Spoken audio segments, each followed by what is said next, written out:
What's up, you guys? It's Thomas here, and today I'm going to be discussing something pretty cool. I'm going to be discussing how to add MagSafe to your iPad Pro. So if you didn't know, Apple discontinued MagSafe on their computers a couple years ago, but everybody was really disappointed because essentially with MagSafe, if you tripped on your computer cable, the cable would just pop right out and your computer would not be dragged and banged up. So I kind of wanted MagSafe on my iPad Pro since I spent $700 on it, and I don't really want to trip on the cable and break it.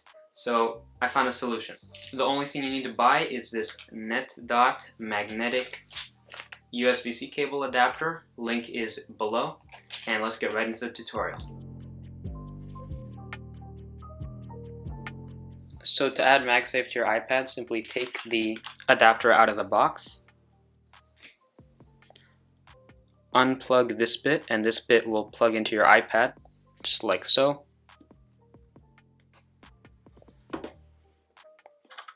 Then take your other part of the adapter and plug it into your iPad charging cable, like this.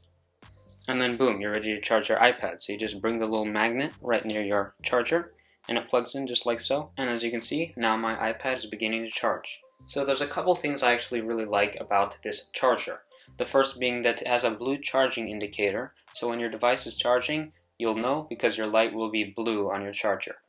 The second thing I like about it is that it does charge your device at a decent speed.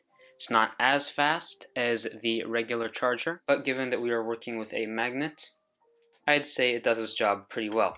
Alright guys, so that is the end of this tutorial. I really do hope you enjoyed it. And if you're going to install this MagSafe iPad charger on your iPad Pro, let me know in the comments. I'd really like to hear some feedback from you about how it works, anything like that. Anyways, I really do hope you enjoyed this video, and if you did, be sure to hit that subscribe button, and I hope to see you in the next video. Bye.